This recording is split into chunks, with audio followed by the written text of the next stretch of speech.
Hola, ¿cómo estás? Bienvenido a un episodio más de Soldados de Fe. Hoy tengo conmigo un invitado que no le saca la vuelta a las preguntas difíciles. El doctor Dante Urbina desde Perú, economista, profesor universitario, doctorado en economía y seleccionado para un encuentro internacional con ganadores del premio Nobel. Pero lo interesante de esto es que el doctor Dante se mueve donde muchos se incomodan, en la frontera entre la razón, fe y cultura. Y hoy le vamos a poner aquí a sudar con las preguntas difíciles que casi nadie se atreve a hacer. ¿Te interesa? Quédate. Muchas veces, sí. Pintar. Siempre. Exacto. Live. De verdad, no. Nos vemos. ¿Cuál sería tu definición personal de fe? El camino del amor. Muy bien, pues ya. La de cajón. Doctor Urbina, bienvenido. Muchas gracias por la invitación. Bueno, acá estoy listo para las preguntas difíciles. Venga, venga. Primero, para que los que no lo han conocido o no han escuchado de usted, bueno, antes que nada, ¿le puedo hablar de usted? ¿Te puedo tutear, Dante? Sí, ¿Me claro, lo claro. permites? Bueno, es que ya los que me conocen aquí en el canal saben que soy así y pues la verdad me siento más cómodo. Tú me puedes también igual decir a mí Raúl y quitar el tema del sargento. Oye, ¿cómo hoy definirías o dirían, si alguien te pregunta quién es Dante, cómo le contestarías? Depende de si me piden presentarme para una conferencia académica, pues normalmente doy mis grados, mis títulos, mis publicaciones, etcétera, ¿no? Pero si es fuera de ese contexto académico y tengo que responder a un nivel más personal, diría que soy un pecador perdonado por Dios, profundamente amado por Dios, que esa es la realidad que vivo, ¿no? La conciencia de mi miseria que me ayuda a tener más conciencia de la misericordia de Dios. Y justo en los segundos previos a entrar a esta entrevista, pues yo meditaba un poco y justo me acordaba de una frase de este gran sacerdote colombiano, Fray Nelson Medina, que él decía, esta frase es chocante, ¿no? Pero así como me quieren hacer preguntas difíciles, yo también doy respuestas duras o difíciles. Digo cosas difíciles a veces. La frase de Fray Nelson era, a mí me sacaron de la basura. Mm. Decía que uno no debe en el caminar cristiano mostrarse con una autosuficiencia ante Dios o ante los demás, sino verse a sí mismo como alguien que fue recogido de la basura por Dios hace poco u hoy mismo. En cierto modo, así como los bebés, yo soy padre de 3 pequeños, se ensucian y hay que cambiar los pañales diariamente y varias Sí. veces al día, pues Dios también con su misericordia nos va limpiando, nos va guiando, nos va engriendo, nos va corrigiendo. Y es eso, o sea, yo soy un pequeño hombre en manos de un gran Dios. Me encanta. Oye, y digo, estaba hablando de las preguntas difíciles. No, no va a estar nada difícil, la verdad. Todo sé que lo manejas súper bien. Y mencionabas el tema de que eres papá de 3 pequeños. Yo tengo 2 hijos. Y en el mundo en el que vivimos, nos estamos enfrentando con todos los temas que parecen insignificantes, que son de nueva era. Y yo estoy así como mi hijo mayor tiene casi 7 años y estoy pues intentando pues hablar de temas para irlo vacunando, irlo preparando para cuando llegue en la escuela, en la primaria y se enfrente con yoga para niños, con cositas que van alejándolo de la fe que parecen insignificantes. Para toda la gente que nos escucha, ¿cómo definirías tú hoy el tema de nueva era, sin etiquetas. O sea, ¿qué es la nueva era? La nueva era simplemente es un combinado ecléctico e indigesto de religiosidad. Mm, O sea, en Perú, por ejemplo, para decir cosas que no combinan, como combinaciones raras e indigestas, decimos, por ejemplo, arroz con mango o ceviche con huevo frito. mm, ¿No? Bueno, los peruanos tal vez puedan entender más esto. ajá, Pero sí hay como ciertas comidas, vamos, que no combinan, ¿no? claro. Entonces, lo que pretende hacer la nueva era es pasar por el mundo de las religiones como quien pasa por un buffet. Entonces, escoges lo que te gusta, ¿no? Entonces, agarras un poquito de espiritualidad hindú con ideas de la reencarnación y le metes un poquito de meditación budista y también unos temas de los chakras.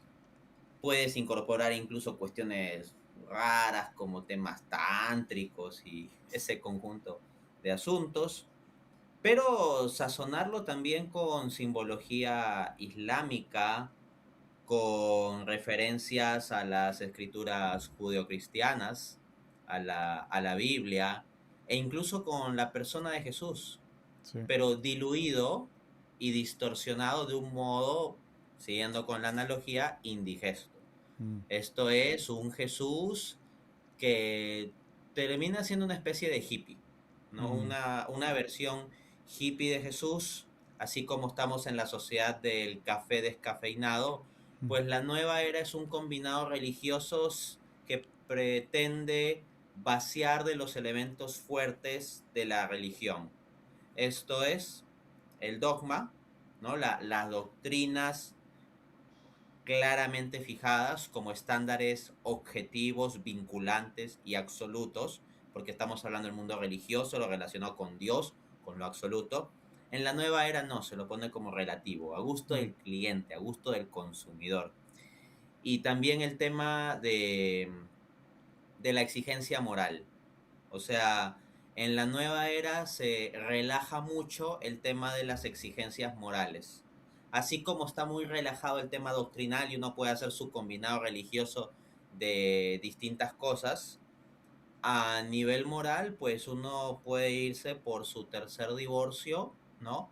En donde la causa del divorcio ha sido la infidelidad de uno, incluso, y estar bien cómodo ahí en la nueva era, ¿no? No te van a decir nada de que, uy, es necesario que estés casado o en el matrimonio o que permanezcas en un solo matrimonio. Por poner solo el ejemplo con el tema del matrimonio, pero esto debería extenderse a muchas áreas. claro. Entonces uno puede tener un cóctel religioso, un buffet religioso de lo que le gusta de distintos elementos combinados, al mismo tiempo de que puede obtener una paz espiritual artificial con meditación, chakras, reiki, etcétera, e incluido el símbolo de la cruz y todo eso, pero al mismo tiempo permanecer en sus pecados Claro. y vivir más o menos tranquilo con eso. En otras palabras, la nueva era es un placebo de la religión auténtica, Oh, un engaño. bien. Y como niños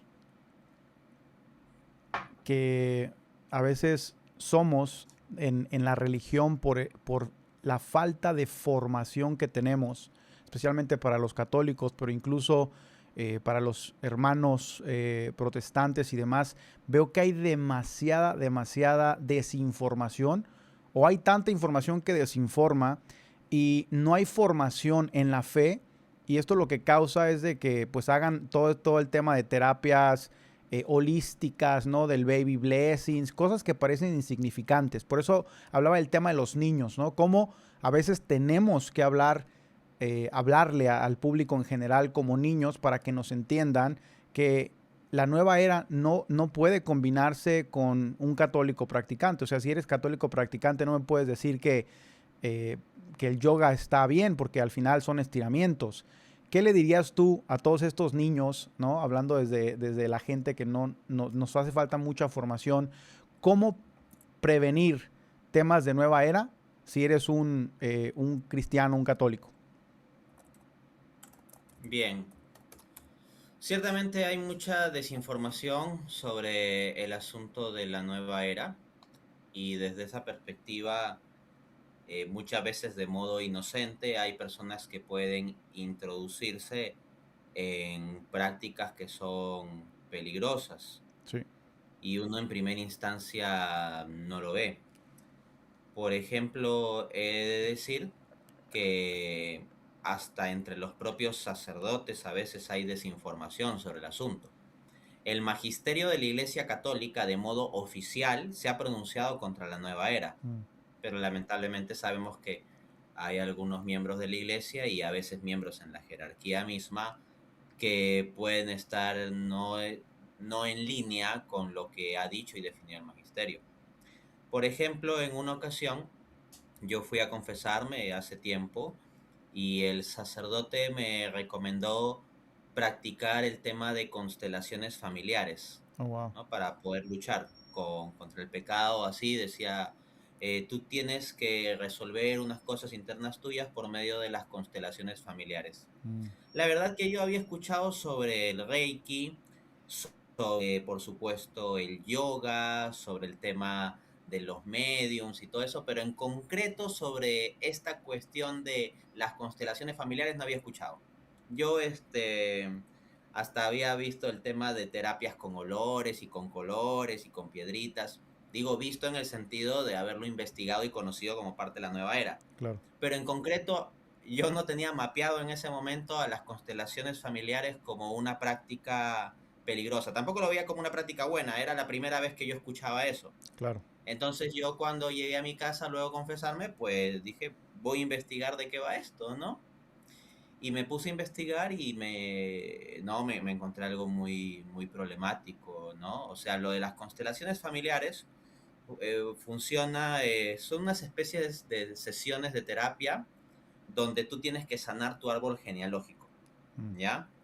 Y dentro de ese árbol genealógico tienes que sanar la relación con tu mamá y con tu papá, pero también con tu abuelo y tu abuela del lado paterno y materno, y eso nunca acaba, o sea, es como que necesitas liberación, pero te van retrotrayendo hasta el bisabuelo, tatarabuelo, al medio hermano que supuestamente existe pero no conociste, te mm, meten en todo un rollo ahí. Pero el tema es que en esas sesiones eh, hay de todo también, o sea, hay diferentes tipos de sesiones y todo eso, pero dentro de lo que ocurre en el marco de estas sesiones de constelaciones familiares está el tema de comunicarse con tus ancestros. mm, Básicamente eso toma dos modalidades. Una, la de como que tú les hablas para una especie de conexión emocional para sanar tu pasado. Y otra donde sí se pretende hacer una conexión tipo con mediums, así mm, para que tú hables como con los espíritus. En ambos casos el asunto pues es bien problemático y peligroso, ¿no? O sea, te estás accediendo a comunicación con espíritus en un contexto que, vamos, no es el más adecuado, ¿no? claro. Entonces, efectivamente hay ignorancia y distorsión sobre estos temas a varios niveles. Y dentro de eso, por supuesto, es bastante sensible el caso de los niños. Sí. En los colegios muchas veces se introducen temas de nueva era por dos vías normalmente. Uno, por las clases de educación físicas o danza, Mm, donde meten temas de yoga. Y otro por el lado de cursos relacionados con arte o con ciencias sociales o incluso con ciencias naturales, donde a veces hacen conexiones con el amor a la naturaleza, pero ya de forma animista. mm, O sea, ya de cosas como hablar de la madre tierra, de abrazar árboles para alinear los chakras de uno y cosas así. claro. Eso sucede ya en algunos colegios. De hecho, hace unas semanas una amiga mía de México me preguntaba sobre el caso de, creo que era de su sobrina adolescente, que pues había un discurso ecológico que ya estaba metiendo como elementos raritos, tipo nueva Mm, era. Entonces hay que mm, tener cuidado con eso. En sí. el caso del planteamiento del yoga, lo que se hace es lo que tú bien mencionas, o sea, se lo plantea como ejercicios de estiramiento. Pero el yoga no es simplemente ejercicios de estiramiento. todo caso, si alguien necesita practicar ejercicios de estiramiento, que busque ejercicios de estiramiento, punto. Claro. Y te truenas la espalda y cosas así y ya está. Pero no, el yoga es algo más que eso. Fray Nelson Medina, por ejemplo, refiere que en el yoga se pone énfasis en decir el nombre de la postura. Tú Mm, haces la postura, pero ponen énfasis en que digas el nombre. sí. ¿Y para qué? Lo que indica Fray Nelson es que estos nombres corresponden a deidades hindúes. Ese es el origen religioso, cultural del yoga, pero estas deidades hindúes son ídolos y por tanto no existen, pero si uno se dirige a un ídolo, pues a lo que podría estar conectando es con demonios, ¿no? Esto Claro. también lo refiere el apóstol Pablo en sus cartas, no sobre el tema del yoga, sino como que la conexión con ídolos puede llevar a conexión con demonios, ¿no? Ahora, Claro. yo sé que esto suena fuerte, pero resulta que hay un converso al catolicismo que viene de todo este tema del yoga, que es José María Berlinde, y él publicó un libro titulado La experiencia prohibida, del Mm, ashram a un monasterio, en el mm, año 2003. Y él básicamente, pues, trae estos aspectos oscuros del yoga.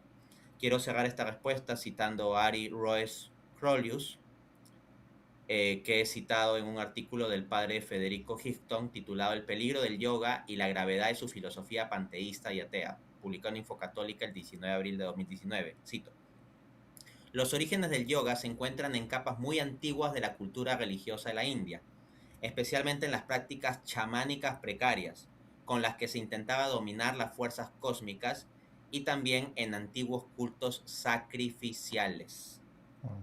Si ustedes leen Primera de Corintios capítulo 10, el apóstol Pablo dice que lo que se sacrifica a los ídolos se sacrifica a los demonios. Entonces, hay un peligro allí. Yo no estoy diciendo con esto que cada niño que practicó una sesión de estiramiento automáticamente ya está en conexión con demonios o algo así. No estoy diciendo eso. Claro. Pero sí hablo de que hay peligros. Si nosotros cuidamos el agua que se beben nuestros hijos porque pudiera tener microbios, y no es que estén bebiendo agua del desagüe, sino simplemente agua del caño, y aún así cuidamos y tenemos que filtrar esa agua, también deberíamos tener cuidado con estos otros riesgos para el alma. Claro. Digo, y lo más importante es ese lado espiritual, cuidarles, ¿no? El acercarlos a Dios, hablarles de Dios, porque a veces como papás pensamos que van a la escuela a que los eduquen, pero realmente la responsabilidad de los padres y no de los maestros en la escuela, de los profesores, ¿no? Entonces, no dejarles la responsabilidad a la escuela, sino tomar esa banderita a nosotros en casa y vacunarlos, ¿no? Es lo que, yo le digo, vacuno a mi hijo contra la nueva era. Es una vacuna muy buena que les recomiendo a todos los que están por allá escuchando. Eh, Dante, he visto algunas de tus entrevistas, veo que hablas del tema de batalla cultural, eh, apologética. Me interesa muchísimo saber si eres católico practicante desde niño o hubo algún tema de conversión y cómo llegas pues a hablar de interesarte por la filosofía, por la economía, a debatir la palabra. ¿Cómo llegas? Yo lucho todos los días por ser un católico practicante. Creo que ningún día lo he logrado, pero grande es la paciencia y misericordia de Dios que, bueno, hasta ahora he podido seguir caminando en la fe, levantándome una y otra vez y siendo hijo pródigo todos los días, ¿no? Mm, Pero bueno, en términos al menos de intentar vivir a la altura del ideal católico y tener conciencia del ideal católico, porque eso sí, o sea, de que intento. O sea, muchas veces cuando tengo que hablar un poco sobre mi situación espiritual, pongo la analogía de un estudiante que se esfuerza mucho, que asiste a las clases y que pregunta al profesor y que está pendiente de aprender de los mejores del salón, pero que ha repetido el curso un montón de veces, ¿no? mm, Pero ahí persiste y persiste y sabe que el profesor es bueno y misericordioso y que el profesor está viendo su esfuerzo aun cuando falle tantas veces, ¿no? sí. Dicho eso, yo Nací en una familia católica tradicional en el sentido de que asume la fe de forma cultural, no tradicional en el sentido de lo que se llama los tradis, que Claro. se apegan mucho a la tradición católica, sino en el sentido de vivir la fe como un asunto cultural, o sea, que hay que bautizar al niño y que haga su primera comunión como un rito social principalmente. Sí, ciertamente había fe en mi familia, pero no es que fuera un tema de fuerte, de compromiso, consciente o algo así, con la excepción de mi abuelita. Eso al menos hasta que yo tenía 10 años, ¿no? Ya luego hubo circunstancias que llevaron a que en particular mi mamá se acerque un poco más a la fe y eso, pero no es que se me llegó a inculcar fuertemente la fe, ni que yo estuviese en un entorno perfectamente católico con todos los elementos, ¿no? Yo más bien fui ateo y bien ateo en mi adolescencia, cuando yo estaba en tercero de secundaria, entonces serían, claro, 14 años. Era fuertemente ateo, el máximo valor de mi vida era la soberbia. Wow. Yo veía eso como valores y el objetivo en mi vida es simplemente pisotear a los demás, a los que veía como cucarachas y mostrar mi superioridad y punto, ¿no? Y entonces me di cuenta de que yo estaba absolutamente solo y que mi vida no tenía sentido. Y me dije, voy a darle sentido a mi vida. El sentido de mi vida va a ser buscar la verdad y encontrarla. Pero para encontrar la verdad, primero hay que destruir la mentira. Y la mayor Mm. mentira de todas es la Iglesia Católica. Esa fue la premisa de partida de mi Wow. investigación de temas de filosofía y teología y me dediqué aproximadamente un año muy intensivamente a ver diferentes corrientes y filosofías, el ateísmo, agnosticismo, liberalismo, anarquismo, marxismo, liberalismo. Exploré incluso el satanismo, leí la Biblia satánica Wow. y todo ese conjunto de cosas. También diversas religiones, islam, judaísmo, budismo, hinduismo. Y dentro del cristianismo, o sea, todo lo que no sea católico con tal de destruir la fe católica también. Entonces, Wow. diversas visiones protestantes, poniendo especial énfasis en Lutero y Calvino. Eh, los ortodoxos y también sectas de vinculación cristiana como Testigos de Jehová, Adventistas y Mormones, todo con tal de destruir la fe católica. Wow. Pero mi investigación me llevó cada vez más a darme cuenta que la verdad que yo tanto buscaba, al final de cuentas, estaba en la fe católica. Mm. Llegué a convencerme de la veracidad de la fe católica, pero eso no fue mi conversión, eso fue mi convencimiento intelectual, diría. Claro. Mi conversión vino un poco después, porque al haberme convencido de que la fe católica es verdad, entré en un proceso de meditación espiritual, de oración, de lectura de la Biblia, pero ya no para probar o refutar el catolicismo, sino para ver qué es lo que Dios quiere decirme. Mm. Y en medio de ese camino, eventualmente tuve una experiencia muy especial que Dios me regaló y pues yo cuando me veo a mí mismo veo mis miserias y cuando lo veo a Él pues veo cuán misericordioso ha sido conmigo porque cuando Dios me dio ese regalo de la conversión, Él no solo sabía todas las veces que yo le había fallado, sabía todas las veces que le iba a fallar y aún Mm. así me lo dio. El 14 de febrero del año 2007 tuve una experiencia muy especial, fue una cosa instantánea. Mientras yo estaba meditando, me llegó como una comprensión inmediata de que todo debe ser entendido desde el amor, que la causa fundamental de todas las cosas es el amor, que el fin último es el amor, que la esencia de las cosas de Dios mismo es el amor. Y Mm. esa filosofía del amor, por llamarla así, fue para mí un cambio de mente, una auténtica metanoia, una transformación de mi mente y eso llevó también a una transformación de mi vida en que lucho día a día por estar a la altura del amor. Fallo, sí, pero como confío en un Dios de amor, pues con confianza, no digo que me levanto, sino con confianza me pongo en ocasión para que Él me levante. Wow. Entonces, primero hubo un convencimiento intelectual y no sé, digo, ¿por qué pasa eso? Yo en mi conversión, yo también tuve un punto de conversión. Me fui también en contra de la Iglesia Católica por muchos años. No investigué tanto como tú. Me metí al budismo, algunas similares, pero no los investigué a profundidad. Simplemente estaba buscando dónde me sentía bien. Y de ahí, pues digo, ¿por qué crees que tantos católicos que crecen en este núcleo, que son algunos católicos tradicionales, como tú los mencionabas, llega un punto donde en su juventud hay como que un alejamiento y es como quieren darle en la contra a la Iglesia Católica? Eso es como que un punto que no entiendo. No sé si te lo han preguntado alguna vez. ¿Por qué es como el mismo patrón? Nos vamos, criticamos, queremos decir que la Iglesia Católica es la peor y terminamos regresando. No, la verdad es que no me habían formulado esa pregunta, pero ahora que lo pienso, pues un poco tiene, creo, que ver el patrón con el proceso de la adolescencia también, Mm, en que uno quiere construir su propia individualidad y claro. así como ve a su padre en esta tierra, ¿no? El papá, el adolescente ve a su padre como un estorbo, Mm, pues bajo la misma lógica, solo que llevada a la enésima potencia, podría terminar viendo al Padre Celestial, a Dios mismo, como un estorbo.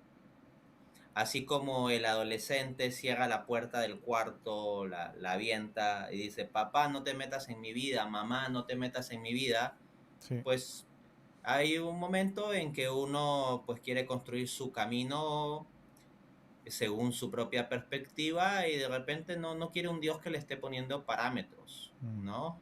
Eh, en realidad, detrás de gran parte del ateísmo, considero, no digo que es el 100% de la explicación de todos los ateos del planeta, pero sí puedo decir, creo razonablemente, que en gran parte de la extensión del ateísmo hay actitudes adolescentes, sí. que son racionalizadas.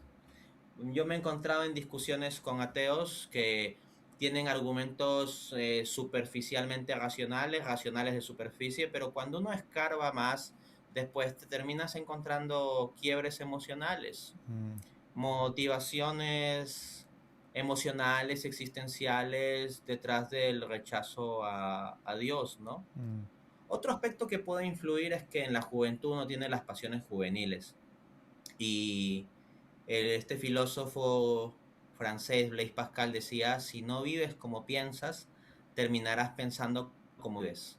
mm, Es decir, nosotros de niños somos inculcados con un cierto código moral de cómo debemos llevar ordenadamente nuestra vida, pero luego en la adolescencia o en la juventud muchos pueden caer en llevar una vida desordenada y dentro de eso, pues, en lugar de cuestionar su propia vida y decir, uy, yo debería vivir conforme al código moral que aprendí de niño y que me inculcó mi abuelita o mis padres, lo que hace es, no, yo tengo mi vida y mi vida está bien y lo que voy a cuestionar es el código moral, no voy a cuestionar mi vida. Lo que voy a cuestionar es el código moral y esos son inventos cristianos arcaicos, cuentos de las abuelitas, cosas de ujú, gente retrógrada, etcétera, etcétera, ¿no?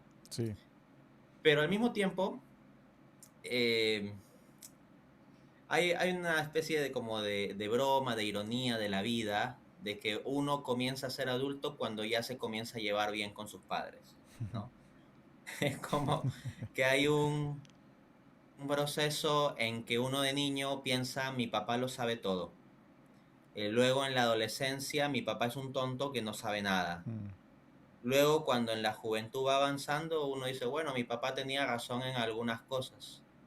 mm, Y ya luego cuando es adulto dice, pues, mi papá tenía sus defectos y todo eso, pero en realidad tenía razón en muchas cosas, ¿no? mm, Entonces, con la vivencia del cristianismo puede terminar pasando algo parecido. Uno rechaza la perspectiva cristiana y las normas morales del cristianismo y la guía de la Biblia y los valores cristianos como simplemente restricciones tontas e inventos, pero eventualmente hay gente que en el proceso de maduración se encuentra con que esas reglas, esos valores, esas perspectivas terminan siendo mejor para la vida y que al final de cuentas terminan llevando vidas más plenas y felices conforme a ese estándar. En resumen, nos terminamos encontrando con que al final nuestras abuelitas tenían razón. cuando nos hablaban pues de las cosas sencillas de la fe, esas al final de cuentas son las verdades esenciales de la vida. Aquellas verdades sobre las cuales muchos escupimos en nuestra adolescencia o juventud y sobre las cuales muchos vuelven en su madurez o incluso vejez. Bien. Oye, veo que estudiaste, mencionaste cómo profundizaste en la filosofía y la teología. Pero entonces, ¿por qué decidiste hacer un doctorado en economía? Pues bien, justo yo elegí la profesión de economista más o menos en esa época, Mm, en que estaba con todas esas idas y vueltas y dilemas. Em, yo me pregunté, de entre todos los aspectos de la realidad, ¿cuál es el que más influye en configurar cómo es la realidad efectiva, la realidad en la práctica? Y justo en esa época estaba estudiando en el colegio el tema de la globalización. Y me encontré con que el factor fundamental, más determinante en la práctica de cómo es nuestro mundo, es la economía, que es la fuerza más poderosa en la determinación efectiva de la realidad. Con esto no digo que sea lo más importante, lo que va a tener primacía es lo de orden espiritual, sí. pero en la práctica lo que tiene prioridad y más presencia es lo económico. Por ejemplo, eh, ¿a qué le daría uno primacía? ¿A estar con sus hijos y el amor de sus hijos o a su trabajo? Uno da primacía al amor de sus hijos. Sí. Pero en la práctica, ¿a qué le suele dar prioridad la gran mayoría de personas en términos de su tiempo, de su desgaste, de sus fuerzas, etcétera? A su trabajo. Trabajo. Eso solo por poner el ejemplo a nivel micro. Podría hablar incluso de empresas multinacionales, estructuras globales, procesos históricos de formación de Oriente y de Occidente y geopolítica, etcétera. Pero quiero que vean que hasta ese nivel tan micro, individualmente, por más que hay cosas a las cuales damos primacía, en la práctica lo económico termina teniendo una fuerza casi absoluta. Mm, Y en consecuencia me dije, si yo quiero cambiar el mundo, necesito conocer aquel aspecto que más determina cómo es el mundo en la práctica, y esa es la economía. wow. Y desde esa perspectiva, pues yo elegí la profesión de economista y ahí me he desarrollado, ¿no? Al nivel de licenciatura, maestría y doctorado, y me desempeño como profesor universitario en el área de economía, he publicado libros sobre economía, y un aspecto que he desarrollado bastante es la relación entre la economía y la fe cristiana. Ok. Creo que si estoy en el área de economía es también también diría, sobre todo, para hacer brillar la luz de Cristo allí. Algunas veces explícitamente, otras veces de forma implícita. Fíjate que me ha tocado ver a pastores, por ejemplo, o incluso amigos que siempre me dicen, oye, pues yo, por ejemplo, me alejé de la fe católica porque hablan que el dinero es malo. Pero en la Biblia, pues se habla de, hay mucha información sobre finanzas, ¿no? Sobre economía. ¿Te ha tocado alguna pregunta relacionada en que el católico o el cristiano está peleado con el tema del dinero? Sí, es un prejuicio anticatólico, Mm, lamentablemente también asumido por varios católicos, ok. de ver a la fe católica como peleado con el dinero. En particular, yo pertenezco a un movimiento católico, se llama Gardendal, es un movimiento que tiene su origen en España, pero se ha suscitado también en Perú, ¿no? A partir de lo que está en España se ha suscitado en Perú, y bueno, acá en Perú yo soy el presidente del movimiento Gardendal Perú. Y un énfasis que ponemos en Gardendal es que los seglares estamos llamados a la santificación por la utilización. Se distinguen dos clases de cristianos, los monásticos y los seglares. Ok. Los monásticos son aquellos que hacen votos, por ejemplo, de pobreza, obediencia, castidad, y renuncian a las cosas del mundo. Sí. Entonces, el monástico, por el voto de pobreza, renuncia a los bienes materiales. Sin embargo, la gigantesca gran mayoría de cristianos que constituyen la iglesia, alrededor del 99% o más del 99% de cristianos que somos iglesia, no somos monásticos, no hacemos los votos. Somos seglares, vivimos en el siglo, vivimos en el mundo del trabajo, de la educación, de las empresas, de las familias, del cine, del teatro, del tráfico, de los mercados y supermercados y todo eso.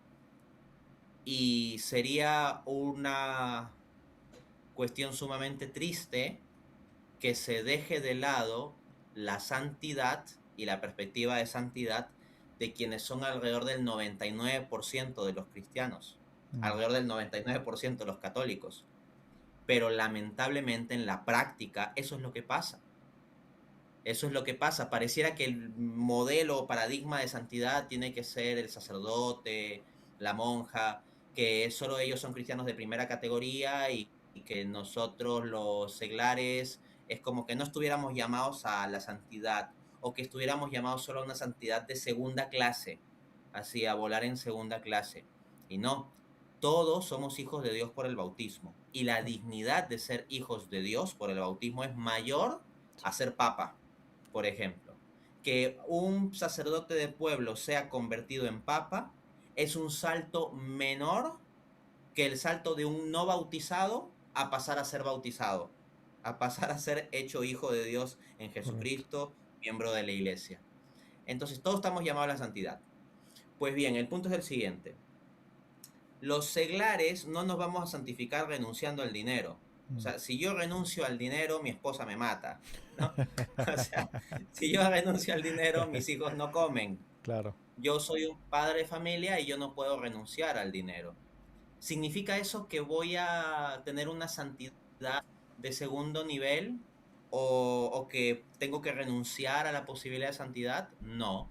Significa que yo me voy a santificar no por medio de la renuncia total al dinero, sino por medio de la utilización del dinero, de la utilización cristiana del dinero, de gestionar mis opciones de consumo, ahorro e inversión con valores cristianos. Y eso es precisamente lo que enseña el magisterio de la Iglesia.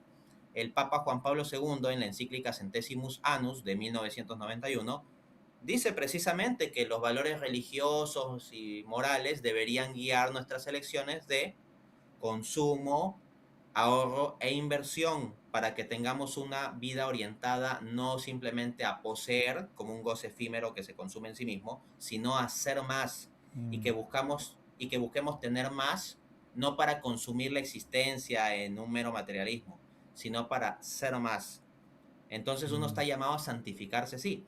Y bueno, en el movimiento Gardendal ponemos énfasis en ese aspecto y enseñamos ciertas vías, ciertos consejos prácticos, ciertas técnicas y nos ayudamos como grupo a poder vivir la santidad así.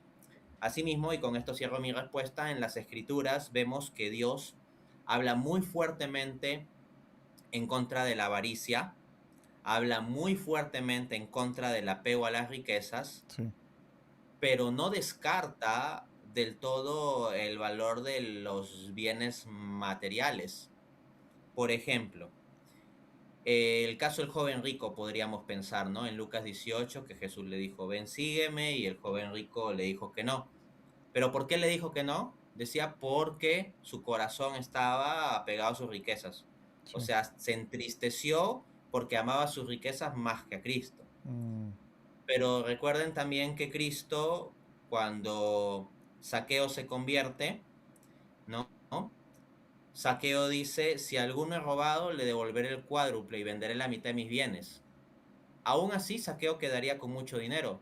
Y Jesús no le dijo, mira, tú tienes que vender el 100% de tus bienes para recién que se pueda decir que ha llegado conversión y salvación a tu casa, ¿no?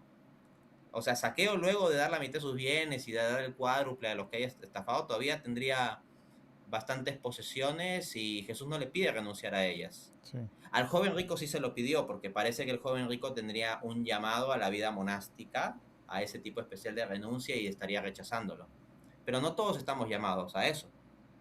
Por ejemplo, Jesús amaba mucho a Lázaro, ¿no? Sí. Y Lázaro es enterrado no simplemente en las afueras de la ciudad, sino en O sea, en una tumba, en piedra y todo eso. Eso implica que él era adinerado, que era una familia adinerada. Porque esa forma de entierro no era común. Y por lo tanto, Jesús muestra un aprecio, por ejemplo, por una persona así, adinerada, ¿no? Tenemos el caso de José de Arimatea también, que se plantea como una especie de discípulo secreto de Cristo. Entonces, la escritura no habla en contra de la riqueza propiamente, sino del apego a las Claro, riquezas. claro. Y por último, en Mateo capítulo 25, el propio Jesús pone una parábola de los talentos, donde pone a Dios dando riquezas en distintas medidas a tres siervos, ¿no? Porque el Señor ahí es Dios y tienen que hacerlo fructificar. Si las riquezas fuesen algo intrínsecamente malo, no pondrían a Dios como actuando bajo la lógica de un inversionista y a los cristianos como actuando bajo quienes tienen que administrar una inversión. Entonces se nos llama a vivir santamente utilizando las riquezas, en el caso de los celulares, no a renunciar a ellas. Pero utilizarlas santamente muchas veces puede ser más difícil que renunciar a ellas.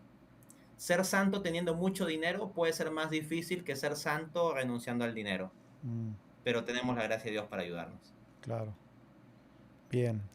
Como en esta entrevista quiero cubrir un poquito de todo y sé que pues una hora no nos basta para eh, cubrirlo, me encantaría que nos digas ahora en esta batalla cultural que se vive, donde se está atacando el núcleo principal, que es la familia, o en Latinoamérica, que hemos visto que los gobiernos de izquierda pues están infiltrándose por ahí, pero también vemos que la derecha está como que renaciendo. Eh, ¿Cuál dirías tú que hoy es el principal enemigo de la iglesia? Diría que el principal enemigo de la iglesia a nivel interno es el modernismo. Mm, La iglesia tiene enemigos internos y externos, ¿no? A nivel interno es el modernismo. Es el hecho de pretender crear doctrinas o prácticas que rompen con la tradición de la iglesia. Ojo, considero que un malsano tradicionalismo, también como estos que tienden al lefebrismo, que son lefebristas o sedevacantistas o cosas así, también considero que es negativo. mm, Pero más grave me parece, aunque ese es un juicio prudencial mío, simplemente, no es un dogma ni nada de eso, simplemente mi opinión, es que el enemigo más interno más grave que hay en la iglesia es tendencias modernistas. Al inicio de la entrevista hacía referencia, por ejemplo, de un sacerdote que me había recomendado hacer constelaciones familiares, que es una práctica de nueva era. Esas son consecuencias de modernismo, ¿no? ok. En cuanto a enemigos externos, pues la iglesia tiene múltiples enemigos externos.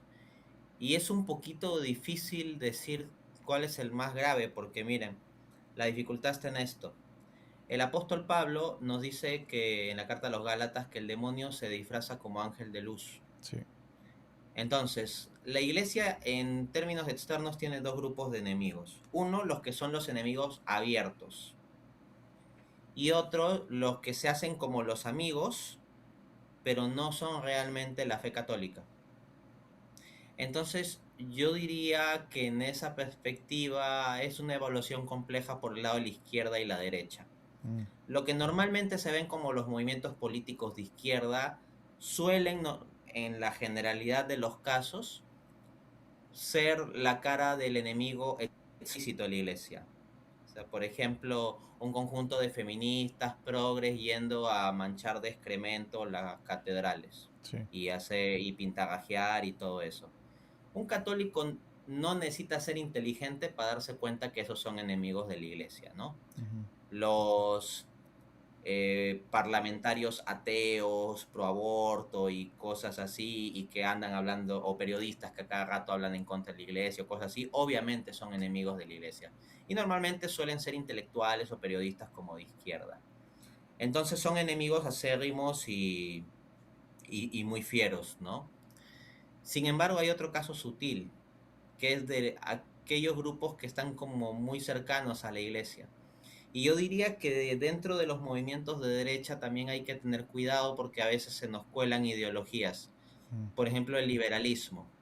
ok. El liberalismo es una ideología que está condenada por el magisterio de la iglesia, no solo a nivel filosófico o teológico, porque por ahí hay quienes acuden a que no, solo el liberalismo filosófico o teológico, no.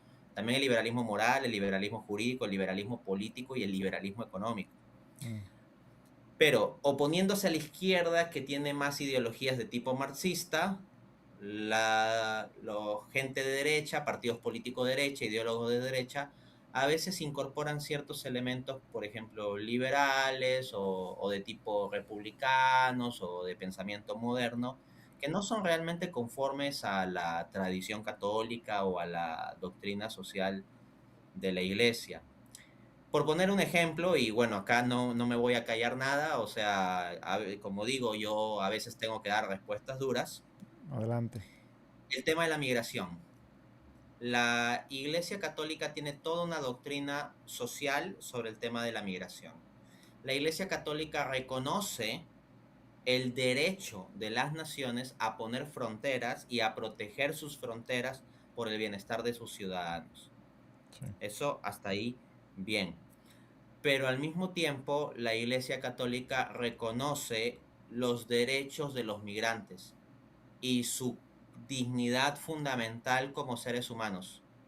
Y también es parte de la doctrina social de la Iglesia la comunión o la comunidad universal de los bienes. Es decir, que Dios no dio el conjunto de los bienes de la tierra solo a un grupo específico o dentro de una frontera específica, sino a la humanidad en conjunto. Entonces, hay que balancear ambos aspectos. No se puede tener unas políticas migratorias súper laxas, como a veces ocurre en Europa, que de forma irrestricta permiten que el multiculturalismo termine destruyendo sus propias naciones, Sí. como le está pasando en gran parte a Alemania, por ejemplo. Pero, al mismo tiempo, desde la doctrina social de la Iglesia habría que rechazar ciertas perspectivas demasiado duras o acciones demasiado duras respecto a los migrantes y que violan incluso derechos humanos, la dignidad fundamental de parte de políticos de derecha y en Mm, particular en los Estados Unidos, voy a decirlo todo, y del Partido Republicano. Hay ciertas acciones y discursos de gente del Partido Republicano eh, que no cuadran con lo que la doctrina social de la Iglesia enseña sobre los migrantes, pero muchos católicos como los demócratas son pro aborto y son malos, entonces se van con el Partido Republicano como si fuese el bien absoluto, por ese lado de la derecha, y como que asumen todo el paquete y defienden a políticos republicanos o a tal o cual presidente republicano como ni siquiera defienden a Jesucristo. mm, Entonces, yo diría que también por ahí hay problemas, o sea que la derecha o nueva derecha a veces tiene elementos que no son del todo conformes a la fe católica, pero que muchos católicos terminan asumiendo. Muchos claro. católicos se informan sobre cuestiones de perspectiva política no desde leer la doctrina social de la iglesia, sino desde escuchar a tal o cual ideólogo, politólogo o periodista de derechas. Y eso tiene sus riesgos. Así que yo diría que hay ambos tipos de enemigos, los enemigos cercanos y los enemigos lejanos. Y los enemigos cercanos como que se parecen o pueden hacer alianzas eventuales con el catolicismo. Yo diría que también son peligrosos porque hay que ser muy sabio para dilucidar esos peligros. Para ver que una feminista que va a tirar excremento en la catedral es enemiga de la iglesia, nadie necesita ser inteligente. Claro. En cambio, para distinguir ciertos matices frente a los cuales hay que plantar cara de determinadas cosas en movimientos políticos de derecha, ahí sí se requiere un poco más de sabiduría y eso es más difícil. Claro. Especialmente en estos tiempos, ¿no? Donde hay mucha confusión en el tema político. Pero bueno, lo bueno que aquí tocamos tema político mm, muy poquito, muy poquito. Por lo mismo, porque no somos expertos y la verdad, pues, prefiero hablar de Dios. Oye, yo sé que vamos a ir cerrando, tu tiempo es finito y esta pregunta por ahí Sebastián, que fue nuestro vínculo, que también es parte importante de mi conversión, que nos daba por ahí clases de filosofía y demás, me dijo, tienes que hacerle esta pregunta a Dante. Y está bien interesante porque dice, si pudieras hablar con Dios sobre el estado actual del mundo, ¿qué le preguntarías?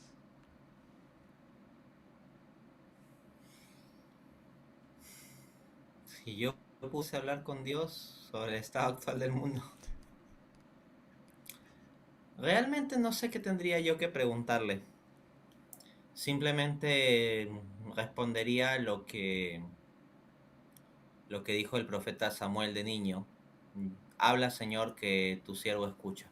Mm, O sea, no me veo ni siquiera en la perspectiva de decirle a Dios, oye, explícame esto, justifícame lo otro, etcétera, ¿no? Yo sé que uno pues tiene muchas preguntas y a veces puede tomar esa actitud, pero cuando uno realmente está frente a Dios, lo único que tiene que hacer es desarmarse y escuchar lo que Dios quiera decir. Incluso si a Dios le interesa no hablar sobre ese tema, sino sobre otro, pues tengo que escuchar lo que Él quiera decir, o sea, ir desarmado a la conversación con Dios. Si pudiera darse algo así, da la premisa de la pregunta.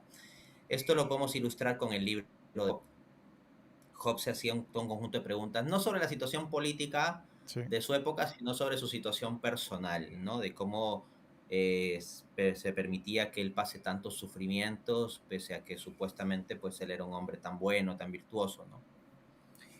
Y él alza su voz contra Dios y lo comienza a cuestionar y lo cuestiona y lo cuestiona y el Job lanza muchas preguntas y dice, a ver Dios que me diga esto y de esto y lo otro y que me explique esto y aquello, ¿no?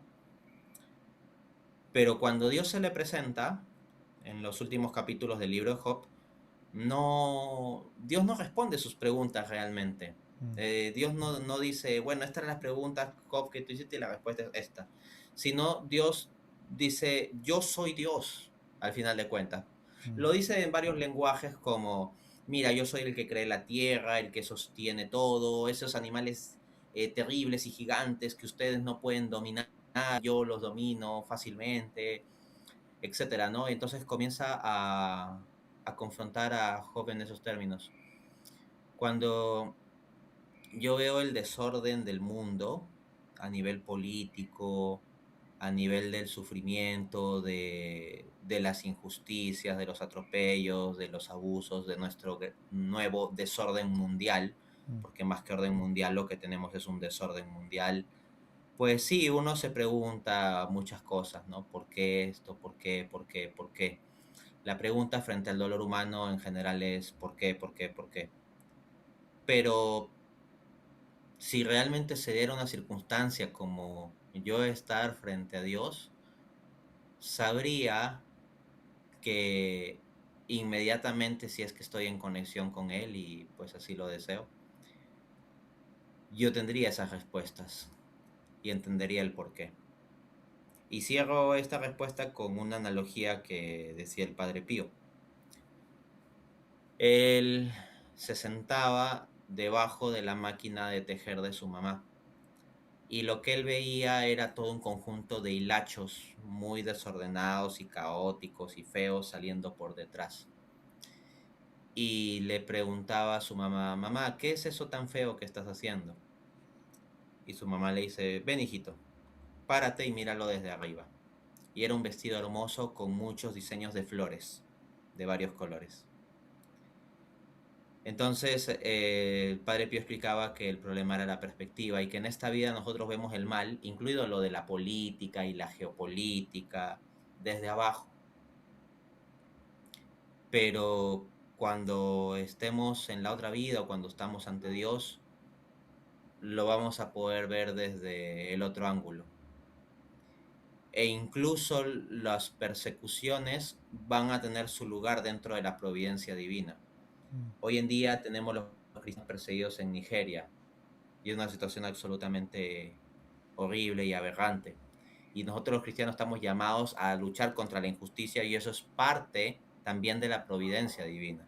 sí. No estoy hablando de una pasividad. Pero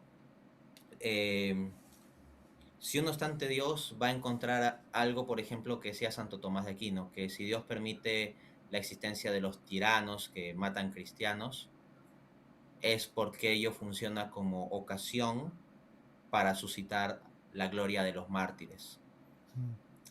Entonces, muchas de las cosas de nuestro mundo político, económico, militar, comunicacional, que vemos como un dominio del mal, desde la perspectiva de Dios, eventualmente a nivel dinámico en la síntesis de la historia y de las variables espirituales y todo eso, encontramos que está su providencia, aún en medio de lo difícil. Eso significa tener fe. Y para cerrar, para ti, ¿qué es la fe? La fe es la convicción de la luz para caminar en medio de la oscuridad. Este es un mundo de oscuridad y en nosotros mismos hay muchas oscuridades, pero la fe es la convicción de la luz de Cristo, que es la luz que alumbra a todo hombre. Juan 1:8, que dice: yo soy la luz del mundo. Juan 8:12. Entonces, uno ve las tinieblas del mundo, de la política y la geopolítica y lo militar y lo económico y lo jurídico y todo eso. Ve sus propias tinieblas, sus pecados, sus caídas, sus vicios, sus cadenas, sus fallas, sus defectos. Pero tener fe es confiar en que hay una luz que es más grande y más fuerte que toda esa oscuridad, y que en el final de la historia, en la síntesis de la historia, la plenitud de la luz finalmente ganará. Y por lo tanto, uno aún con sus oscuridades, con sus luchas, con sus sombras, debe mantenerse en el bando de la luz. Una cosa es que estemos en el bando de las sombras rechazando la luz, y otra cosa es que estemos en el bando de la luz aún con todo y nuestras sombras con las cuales debemos luchar. Eso es la fe, es esa luz. Me encanta. ¿Dónde te pueden encontrar? ¿Dónde te pueden seguir? Principalmente en mi canal de YouTube, Dante A. Urbina. Asimismo, con el mismo nombre, Dante A. Urbina, me encuentran en Facebook, en Instagram, en Spotify y en TikTok. Son las redes sociales que manejo, y asimismo tengo una página web, www.danteaurbina.com. De otro lado, en Amazon, www.amazon.com, ponen Dante Urbina y les va a salir todos los libros que tengo publicados. Al presente tengo 7 libros publicados. Me encanta. Pues espero nos aceptes alguna otra invitación para seguir con las preguntas difíciles, que como lo viste, pues no fueron nada difíciles para ti. Y espero poder tenerte en otra ocasión por acá en el canal, que sería de gran ayuda para todos nuestros, no iba a decir televidentes, pero realmente los que nos ven en sus celulares, en sus tablets, en sus teles y demás. Y pues agradecerte muchísimo, que Dios te bendiga hoy, mañana y siempre, a ti y a tu familia. Y nos vemos en la próxima. Muchas gracias, doctor. Te quiero agradecer por quedarte todo este episodio y por seguir dejándonos tus comentarios, activando la campanita, suscribiéndote y compartiendo, que eso es lo que nos ayuda muchísimo en este canal. Si tú eres emprendedor, empresario o trabajas para alguien que sabes que quiere acercarse más a Dios, que quiere consagrar su empresa a Dios o su emprendimiento, mira, hay una organización preciosa que se llama His Way at Work. Aquí se alcanza a ver. Si tú quieres ser parte de este movimiento para honrar a nuestro jefe de jefes, a nuestro CEO, mándanos un mensaje en nuestras redes sociales como Sargento Ríos o Soldados de Fe, y con muchísimo gusto te ayudamos. Y te voy a dejar con nuestra preciosa canción, que ahora sí no la voy a cantar, solamente la voy a bailar mientras me salgo. De predicar su amor, con paso firme caminaré en mi misión. Jesús, tú eres mi vida, es tu ejemplo el que motiva.